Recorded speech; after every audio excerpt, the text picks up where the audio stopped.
Well, let's get you more on that as far as the Russian and the Ukrainian delegations that gathered in Istanbul for a fresh round of talks. And these discussions follow a recent surge in intense military activity, with both sides exchanging drone strikes in the show of force. Now, amid the ongoing conflict, Ukrainian President Zelensky has also intensified calls for harsher sanctions on Russia, as both delegations exchange documents to Turkish mediators as part of the ongoing negotiations. And despite these formal steps, the talks have been so far yet to get any breakthrough or to inspire confidence that a lasting peace is within reach, especially as the conflict drags into its third year with no clear resolution in sight. Ukraine recently launched a surprise strike on Kremlin in an operation dubbed as Operation Web, destroying over 40 Russian warplanes. And this attack reportedly took more than 80 months of careful planning to execute.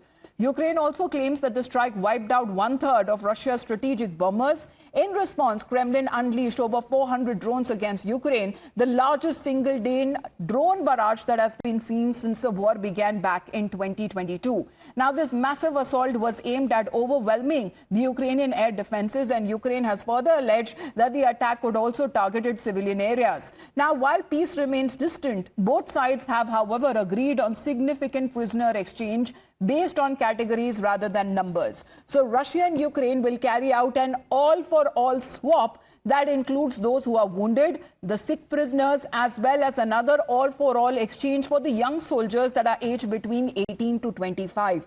Additionally, the bodies of 6,000 fallen soldiers will also be returned.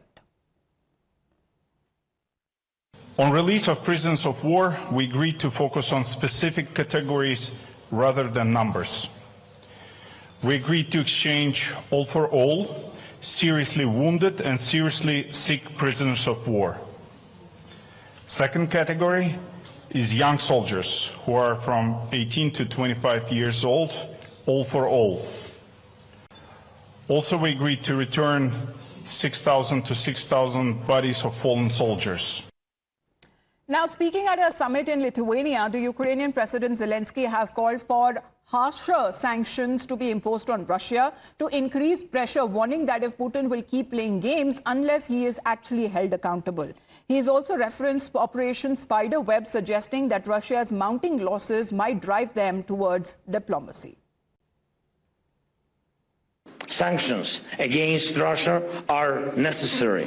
It's important to seriously limit Russia's oil trade and its use of tankers. Sanctions, including secondary ones, tariffs and price caps, can work and push Russia toward peace.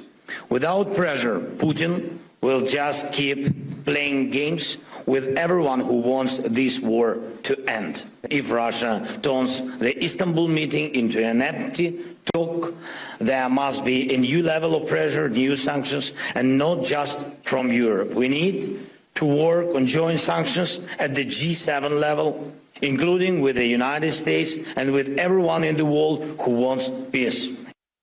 Europe, together with America, has better weapons than Russia. We also have stronger tactical solutions. Our Operation Spiderweb yesterday proved that. Russia must feel what its losses mean. That is what will push it toward diplomacy. And when Russia takes losses in this war, it's obvious to everyone that Ukraine is the one holding the line, not just for itself, but for all of Europe. Meanwhile, the Ukrainian President Zelensky has also backed a proposal by Turkish President Erdogan for high-stakes leaders summit involving the US President Trump, the Russian President Putin and himself. Zelensky has also urged the US to file more sanctions on Russia as well. Let's get in a word from Srinjoy, who is connected with us right now. Srinjoy, good morning. We're looking at, as far as the conflict is intensifying with the recent drone attack and counter strikes that have been carried out, exactly how does this impact the talks? Because even yesterday's peace talks lasted hardly for an hour. Well, at least whatever else you say about these talks, at least number one, the talks actually happened. It's better to talk even when you're fighting than not talk. And as you rightly said, there has been some forward movement. Exchange of prisoners, particularly those who are very young, very unwell, very badly injured. and also remains have been returned to both sides. So that is a positive step. But as far as the land is concerned, whether it's Luhansk, whether it's Donetsk, whether it's the Crimea, which the Russians say is theirs and the Ukrainians say is theirs, there has been no breakthrough. Now there is further talk about further talks, and that is with Turkey, America, Ukraine, and Russia. Now, all talks are worthwhile. All talks will at least show that some effort is being made.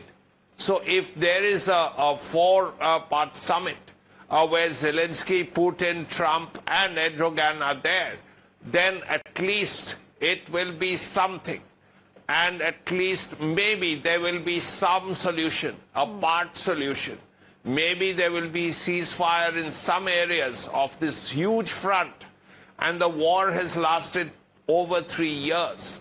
Over 100,000 casualties, fatal casualties have happened. So it's a very, very serious war.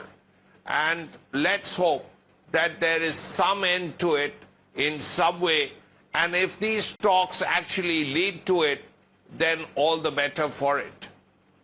Right. But even as we talk about, these talks that have been happening, of course, if these talks happen on one side, but the conflict escalates on the other side, what exactly is the message then actually goes across? Because President Putin had that opportunity to actually come for those talks there, where President Trump was also willing to come. But President Zelensky continues to say that both sides don't seem to be taking this war seriously.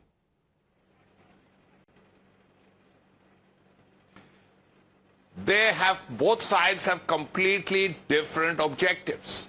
At this point, if the idea is also to score a point before the talks.